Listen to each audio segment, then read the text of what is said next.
Shaji Joseph മുഖ്യമന്ത്രിയെ നേതൃത്വം സ്വാഭാവികമായും തീരുമാനിക്കും എന്ന് പറയുമ്പോൾ സാധ്യത ആർക്കാണ്? തീർച്ചയായിട്ടും വിജേന്ദർ ഗുപ്ത എന്ന് പറയുന്ന നേതാവ് രോഹിണിയിൽ മത്സരിച്ച് ഇപ്പോൾ പിന്നിലാണ് അദ്ദേഹം ഒരു ടോൾ ലീഡറാണ്. പക്ഷേ എൻ്റെ ഒരു കണക്കുകൂട്ടൽ എന്ന് പറയുന്നത് BJP ഡൽഹിയിൽ ഒരു ചെറുപ്പക്കാരനെ കൊണ്ടുവന്ന് ഒരു പ്രകടനം കാഴ്ചവെക്കാനുള്ള എല്ലാ സാധ്യതകളും ഞാൻ കാണുന്നുണ്ട്. ഒരു നിമിഷം നമ്മളിപ്പോൾ സ്ക്രീനിൽ കാണുന്നത് ആം ആദ്മി പാർട്ടി 28, BJP 41 എന്നുള്ളതാണ്. കാര്യങ്ങൾ അങ്ങനെ തന്നെ നിൽക്കട്ടെ. പക്ഷേ ഞാനിപ്പോൾ ദേശീയ തലത്തിലെ വളരെ പ്രധാനപ്പെട്ട മറ്റൊരു മാധ്യമത്തിൻ്റെ കണക്കുകൾ നോക്കുമ്പോൾ ആം ആദ്മി പാർട്ടി 28-ൽ നിന്ന് 30-ലേക്ക് എത്തി. കാരണം അത് സ്ക്രീനിൽ കോട്ട് ചെയ്യാൻ വേണ്ടിയല്ല, ഞാനൊന്ന് ഷെയർ ചെയ്തു എന്ന് മാത്രം. ആം ആദ്മി പാർട്ടി 30-ൽ എത്തി നിൽക്കുന്നു. അതുപോലെ 39-ലേക്ക് BJP ചുരുങ്ങിയിരിക്കുന്നു എന്നതുകൂടിയുണ്ട്. ഞാൻ ഷാജി ജോസഫ്, ഇന്ത്യ ടുഡേയുടെ കണക്കാണ് ഞാൻ ഈ സൂചിപ്പിച്ചത്. ഞാൻ കാണുന്നുണ്ട്. ഞാനത് കണ്ടുകൊണ്ടിരുന്നപ്പോഴാണ് ശരത് എന്നോട് ചോദിച്ചത്. 30-39 വളരെ ഇൻട്രസ്റ്റിംഗ് ആണത്. അപ്പോൾ പർവേഷ് വർമ്മ എന്ന് പറയുന്ന പഴയ BJPയുടെ പടക്കുതിര, ഡൽഹിയിലെ പടക്കുതിരയായിരുന്ന നേതാവിൻ്റെ മകനാണ് അദ്ദേഹം. അപ്പോൾ ഈ പർവേഷ് വർമ്മയെ സംബന്ധിച്ചിടത്തോളം സാഹിബ് സിംഗ് വർമ്മയുടെ മകൻ, അദ്ദേഹത്തെ സംബന്ധിച്ചിടത്തോളം ഡൽഹിയിൽ BJPയുടെ മുഖമാകണമെന്ന് ശ്രീ നരേന്ദ്രമോദിയും അമിത്ഷായും ആഗ്രഹിക്കുന്നു എന്ന് BJP സർക്കിളുകൾക്കുള്ളിൽ ഒരു ചൊല്ലുണ്ട്. അതുപോലെ തന്നെയാണ് അവിടെ ഒരു പുതിയ മുഖത്തെ കൊണ്ടുവന്ന് അരവിന്ദ് കെജ്രിവാൾ എന്ന് പറയുന്ന നേതാവിൻ്റെ മുഴുവൻ രാഷ്ട്രീയ മുഖവും തുടച്ചു നീക്കാനുള്ള ശ്രമം BJP, ഒരു പുതിയ തലമുറ രാഷ്ട്രീയത്തിലേക്ക് കാര്യങ്ങളെ കൊണ്ടുവരാനുള്ള ശ്രമം വരണം. ഇല്ല എങ്കിൽ BJPക്ക് ഇപ്പോൾ ലഭിക്കുന്ന ഈ അപ്പർ ഹാൻഡ് പൊളിറ്റിക്സ്, ഡൽഹി പോലുള്ള ഒരു കോസ്മോപൊളിറ്റൻ സിറ്റിയിൽ മുന്നോട്ട് കൊണ്ടുപോകാൻ ബുദ്ധിമുട്ടുണ്ടാകുമെന്ന് BJP മനസ്സിലാക്കുന്നുണ്ട്. തീർച്ചയായും BJPയുടെ ചില നേതാക്കളുടെ പ്രതികരണം, എനിക്ക് പേരോർമ്മയില്ല, അദ്ദേഹം പറഞ്ഞത് സാധാരണക്കാർക്കും പാവപ്പെട്ടവർക്കും ഞങ്ങൾ കൂടുതൽ ആനുകൂല്യങ്ങൾ നൽകും എന്നൊക്കെ പറയുന്നുണ്ടായിരുന്നു. അത് അഴിമതിയുടെ കാര്യത്തിൽ സർവ്വ സീമകളും അരവിന്ദ് കെജ്രിവാൾ ലംഘിച്ചു എന്നൊക്കെ പറയുന്ന രാഷ്ട്രീയ പ്രതികരണങ്ങൾ അവിടെ നിന്ന് ചില BJP നേതാക്കളിൽ നിന്ന് വരുന്നുണ്ട്. ഷാജി ജോസഫ് പറഞ്ഞതുപോലത്തെ ഒരു കാര്യം കൂടെ ഞാൻ പറയാം. വേഗം. BJPയുടെ മുന്നിൽ ഇപ്പോൾ മറ്റൊരു ഓപ്ഷനും കൂടിയുണ്ട്. എന്താണ് അത്? സുഷമ സ്വരാജിൻ്റെ മകൾ ബാസുരിയുടെ പേര് BJPയുടെ ഡൽഹി രാഷ്ട്രീയത്തിൽ തിളങ്ങി നിൽക്കുന്ന ഒരു പേരാണ്. അങ്ങനെ ഈ സ്ത്രീകളുടെ പിന്തുണ അരവിന്ദ് കെജ്രിവാളിൽ നിന്ന് തിരിച്ചു പിടിക്കാനും പുതിയ ചെറുപ്പക്കാരുടെ രാഷ്ട്രീയമായി BJPയെ വളർത്താനും BJP നേതൃത്വം തീരുമാനിച്ചാൽ അവിടെ ബാസുരി മുഖ്യമന്ത്രി പദത്തിലേക്ക് വരുന്നുണ്ടെങ്കിൽ അതിലും അതിശയിക്കാനില്ല നമ്മൾ. ശരി.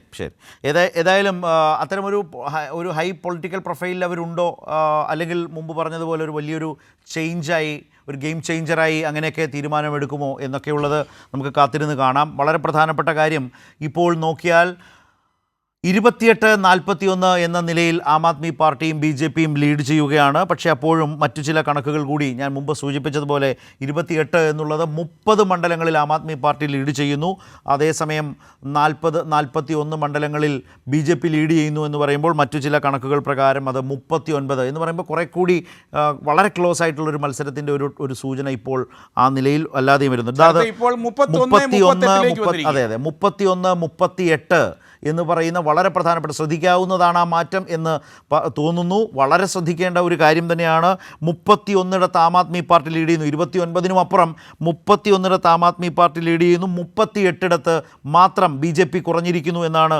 ആം ആദ്മി പാർട്ടികൾക്ക് ആം ആദ്മി പാർട്ടിയുടെ ആളുകൾക്ക് കൂടുതൽ പ്രതീക്ഷ നൽകുന്ന ഒരു പോക്കാണിത്. കാരണം 2020-ലെയും 2015-ലെയും തെരഞ്ഞെടുപ്പിൻ്റെ കൗണ്ടിങ് നമ്മളൊന്ന് ആലോചിച്ചാൽ മിക്കവാറും സീറ്റുകളിൽ ആം ആദ്മി പാർട്ടിയുടെ തിരിച്ചുവരവ് ഉണ്ടായത് ഏതാണ്ട് അവസാന റൗണ്ടുകളിലാണ്.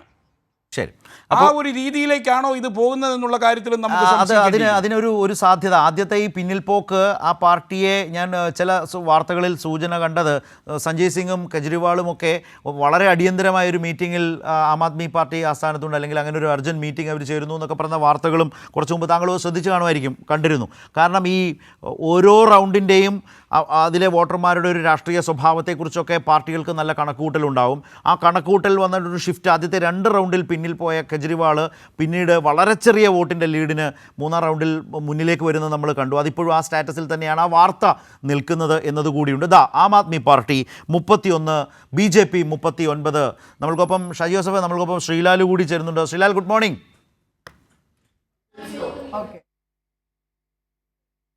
ശ്രീലാൽ എത്തി അല്ലേ?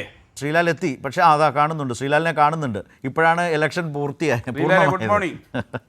Good morning. ഈ BJP വീണ്ടും അധികാരത്തിലേക്ക് വരും എന്നൊരു സാഹചര്യം നിൽക്കുന്നു. ഈ ട്രെൻഡും ഈ രാവിലെ മുതൽ ഈ വാർത്തകളൊക്കെ കാണുമ്പോൾ ശ്രീലാലിൻ്റെ ഒരു മനസ്സ് പറയുന്നത് എന്താണ്? മുമ്പ് BJP ഭരിച്ച കാലത്തെ ദില്ലിയെക്കുറിച്ച് ശ്രീലാലിൻ്റെ ഒരു അനുഭവം ഓർമ്മയും എന്താണ്? വീണ്ടും അങ്ങനെ BJP അധികാരത്തിലേക്ക് വരുന്നു എന്ന നിലയാണ് ആ പാർട്ടിയെ സംബന്ധിച്ച്. വലിയ ആഹ്ലാദ പ്രകടനമൊക്കെ അവരുടെ ക്യാമ്പുകളിലുണ്ട്. പക്ഷേ അപ്പോഴും ആം ആദ്മി പാർട്ടി വീണ്ടും വല്ലാതെ വേരി ചെയ്യുന്നുണ്ട്. 28-42 വീണ്ടും മാറിക്കൊണ്ടിരിക്കുന്നുണ്ട്. ശ്രീലാൽ 27-43.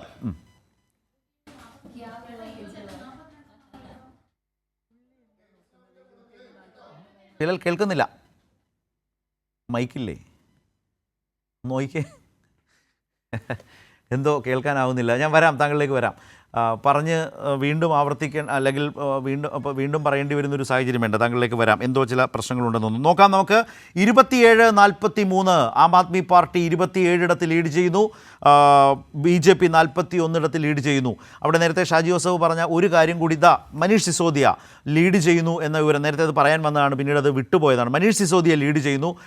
വളരെ നേരമായി തുടക്കം മുതൽ തന്നെ പിന്നിലായിരുന്ന ആം ആദ്മി പാർട്ടിയുടെ ശക്തനായ ഒരു നേതാവ് ആണ് മനീഷ് സിസോദിയ പിന്നിലായിരുന്നു, ഇപ്പോൾ ലീഡ് ചെയ്യുന്നു എന്ന ഒരു വാർത്തയാണ് വന്നിട്ടുള്ളത് നമ്മുടെയൊക്കെ അടുത്തേക്ക്. കെജ്രിവാൾ ലീഡ് ചെയ്യുന്നു എന്ന വാർത്തയ്ക്കൊപ്പം മനീഷ് സിസോദിയ കൂടി ലീഡ് ചെയ്യുന്നു.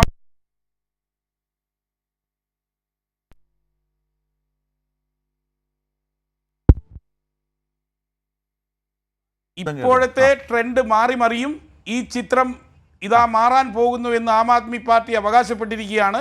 എന്താണ് അവർ പറയുന്നത്? അവർ പറയുന്നത് മിക്കവാറും സീറ്റുകളിൽ ഇനിയും കോൺഗ്രസ് 3-ാം സ്ഥാനത്തേക്ക് പോകും, BJP 2-ാം സ്ഥാനത്താകും. ആം ആദ്മി പാർട്ടി കഴിഞ്ഞ പ്രാവശ്യത്തെ അതേ ഭൂരിപക്ഷം നിലനിർത്തി ജയിക്കുമെന്നാണ് അവർ അവകാശപ്പെടുന്നത്. ശരി, അതായത് അവർ ഒരു ക്ലോസ് ഫൈറ്റ് കാണുന്നു. ആ ക്ലോസ് ഫൈറ്റിൽ സിറ്റുവേഷൻസ് ഇനിയും മാറാം. കോൺഗ്രസ് ആദ്യ റൗണ്ടുകളിൽ സൃഷ്ടിച്ച ഒരു വലിയ ബുദ്ധിമുട്ട് ആം ആദ്മി പാർട്ടി തിരിച്ചറിയുന്നു. അവർ അത് പരസ്യമായി പറയുന്നുണ്ട്. നമ്മൾ അല്പം മുമ്പ് ഈ വിഷയം സംസാരിച്ചതുകൂടിയാണ്. ഏതായാലും ആ സാഹചര്യം മറികടന്ന് BJPയുമായി കുറെ കൂടി ഫൈറ്റ് ചെയ്യാൻ കഴിയുമെന്നാണ് ആം ആദ്മി പാർട്ടി നേതൃത്വം ഇപ്പോഴും വിശ്വസിക്കുന്നത് എന്നതുകൂടിയാണ് മനസ്സിലാക്കുന്നത് അല്ലേ ഷാജി ജോസഫ്? ഇപ്പോഴും അവർ വിശ്വസിക്കുന്നത് ആം ആദ്മി പാർട്ടിയുടെ സ്ഥാനാർത്ഥികൾ ചെറിയ ഭൂരിപക്ഷത്തിനാണെങ്കിൽ പോലും BJPക്ക് വിജയമുണ്ടാകുമെന്ന് പ്രതീക്ഷിക്കുന്ന സീറ്റുകളിൽ ചെറിയ ഭൂരിപക്ഷത്തോടെയാണെങ്കിലും ആം ആദ്മി പാർട്ടിയുടെ സ്ഥാനാർത്ഥികൾ വിജയിക്കും. അതിൻ്റെ കാരണമെന്ന് പറയുന്നത് ആം ആദ്മി പാർട്ടിയുടെ വോട്ട് ബാങ്കുകൾ ഉള്ള വലിയ പിന്തുണയുള്ള മേഖലകളിലെ വോട്ടുകൾ ഏതാണ്ട് അവസാനമാകുമ്പോഴേക്കുമായിരിക്കും എണ്ണാൻ തുടങ്ങുന്നത്. അതുകൊണ്ട് തന്നെ അവിടെ വലിയ വിജയം BJPയുടെ ഭൂരിപക്ഷത്തെ അവർക്ക് മറികടക്കാൻ സാധിക്കും എന്ന പ്രതീക്ഷ ഇപ്പോഴും അവർ വെച്ചു പുലർത്തുകയാണ്. പ്രത്യേകിച്ച് ഞാൻ നേരത്തെ സൂചിപ്പിച്ചതുപോലെ ട്രാൻസ് യമുന മേഖലയിൽ അവർ നടത്തിയിട്ടുള്ള ക്ഷേമ പ്രവർത്തനങ്ങൾ ഉറപ്പായിട്ടും അവർക്ക് വേണ്ടിയുള്ള വോട്ടായി മാറുമെന്ന് അവർ ഇപ്പോഴും വിശ്വസിക്കുന്നുണ്ട്. അതുകൊണ്ടാണ് പറയുന്നത് അവർ ഈ ചിത്രം മാറുമെന്ന് വീണ്ടും ആവർത്തിക്കുന്നത്. ഞാനത് മുമ്പ് താങ്കളോട് സൂചിപ്പിച്ചില്ലേ, രമേഷ് ബിദൂരിയാണ് പറഞ്ഞത്. ഈ പറഞ്ഞ കൽക്കാജി മണ്ഡലത്തിലെ BJP സ്ഥാനാർത്ഥിയാണ് പറഞ്ഞത്. BJPക്ക് ഭൂരിപക്ഷം മെജോറിറ്റി തന്നിരിക്കുന്നു ഡൽഹി ജനത എന്നാണ് ആ നേതാക്കളുടെ ഭാഗത്തു നിന്ന് പ്രതികരണം വരുന്നത്. ഈ അധികാരം മാറ്റത്തിൻ്റെ ഒരു മനോഭാവത്തിലും മാനസികാവസ്ഥയിലുമാണ് ജനമാകെയുള്ളത് എന്നാണ് അദ്ദേഹത്തിൻ്റെ ഒരു കാഴ്ചപ്പാട്. വികസനത്തിലേക്ക് കുറേ കൂടി രാജ്യത്തിൻ്റെ വികസനത്തിനനുസരിച്ച് ദില്ലി മാറാൻ പോകുന്നു എന്ന അവകാശവാദമൊക്കെ അദ്ദേഹം മുന്നോട്ട് വെച്ചിട്ടുണ്ട്.